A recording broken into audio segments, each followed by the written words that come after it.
Welcome back, members of the Scribe Tribe. It is Galactically Challenged Monday, and I'm your boy Scribe. Today we are going to be dealing with some rather pesky scoundrel / bounty hunter type individual folks of a highly disreputable nature, and we're going to be using our Jedi to best them.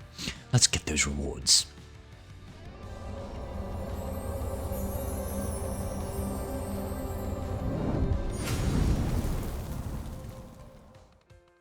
Alrighty, ladies and gentlemen, let's first take a look at the modifiers. The global modifier for today's Galactically Challenged. It's Safe Haven. The first unit to deal damage to an enemy is basically going to be inflicted with Death Mark. Those of you that don't know what Death Mark does, it's basically, well, it marks you for death.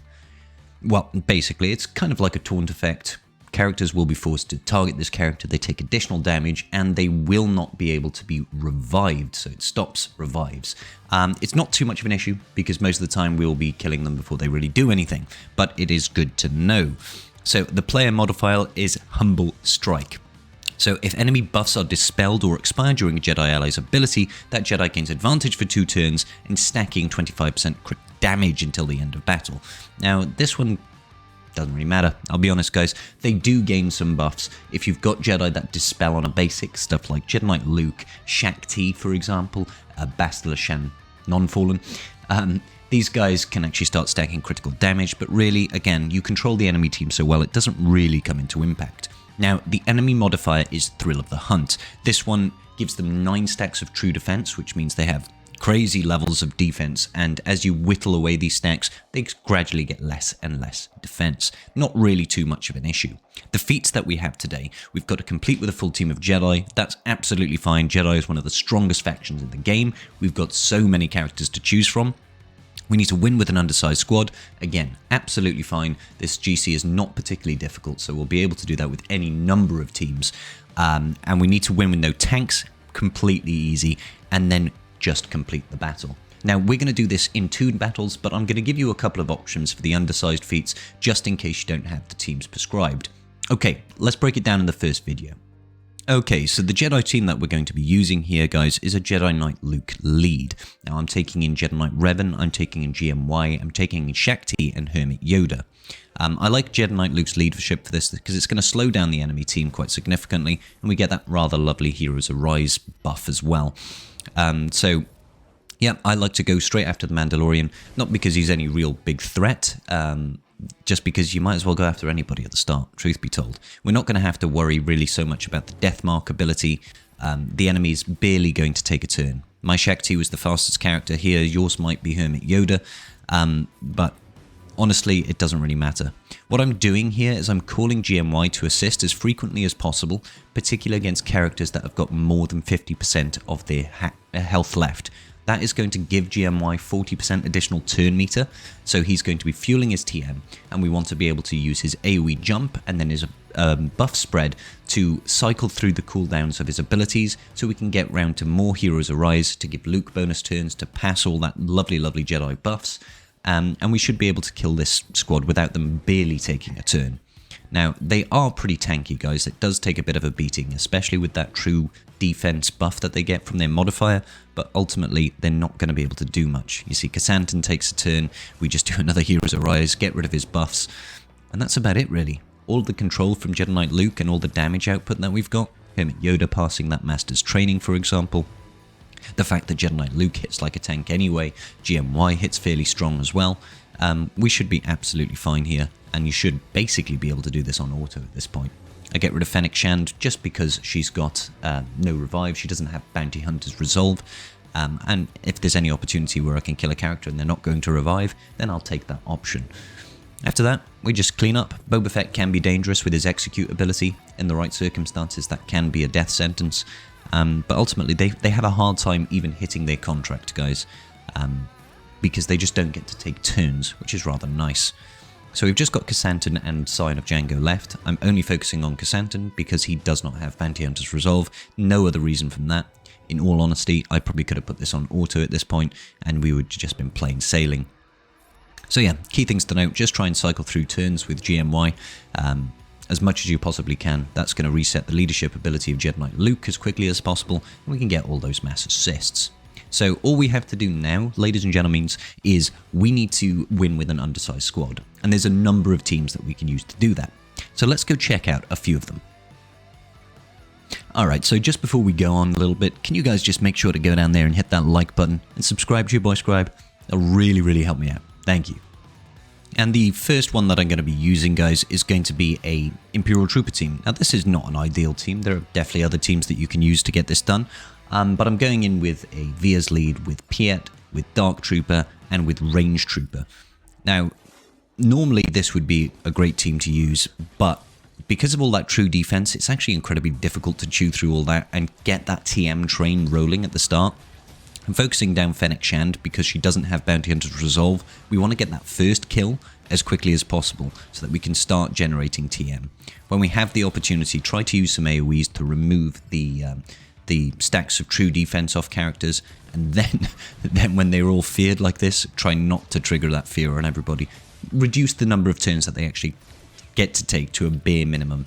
Now, the problem with this is as soon as an enemy does take a turn, it does mean that we're going to lose our stacks of Emperor's Trap, which is going to decrease our damage output, which is a shame, but ultimately it doesn't end up making a difference for us. We can just slowly chip away at these bounty hunters and make do. Now, I'm focusing on Boba Fett, but you might want to consider focusing down on Mandalorian instead to make sure that he doesn't hit contract, doesn't get to have that disintegrate ability and take out one of your teams. One of your characters. When you have the opportunity, spread some buffs and focus down on one character at a time. I'm doing the AoE here just to reduce those stacks of true defense. And yeah, just focus down one character at a time. Boba Fett is still a threat because if he can get an execute off, he can cause some pretty significant damage. He'll trigger the contract if he kills the person with Deathmark, for example. And that's just going to spell bad news for everybody involved. So I took out Boba Fett next, and then it looks like I'm going after Scion of Django. I think that's because I feel like Scion of Django is quite a squishy unit in this team. The fact that they've got that Bounty Hunter's Resolve doesn't matter so much with the Imperial Troopers, because that's just more people to generate additional TM for your team. I probably should have done the AoE there really rather than using the basic, but really, as you can see, it doesn't matter. So we've got up to, 30 odd stacks of Emperor's Trap. Not Emperor's Trap, sorry. You know the buff, the Piet buff. So at this point we are actually hitting pretty hard, but as you can see, these guys are still super, super tanky. Once you've killed a few members like I have here, it really isn't so much of an issue. I think we actually do the mass assist on Casantan here, just to get rid of some of those stacks and whittle down his health a little bit.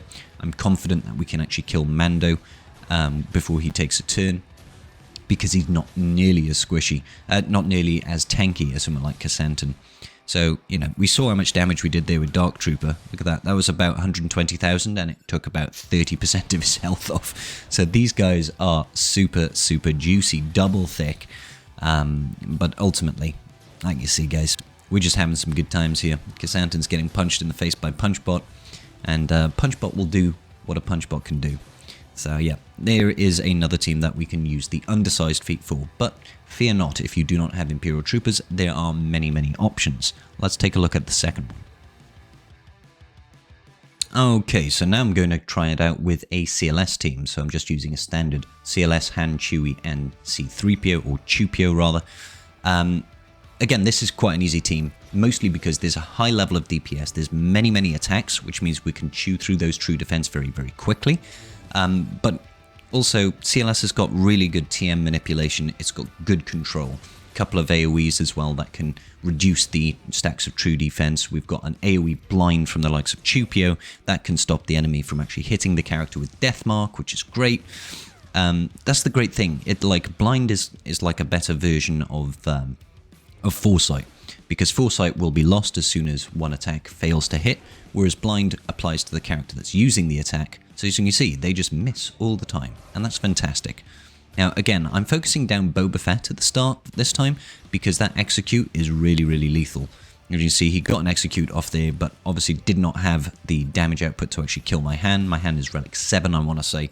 But yeah, I just get rid of him straight away, and then I think we focus down on Fennec Shand, and that's because I want to get through characters with no Bounty Hunter's Resolves. You guys know this by now. It's very straightforward, very, very easy.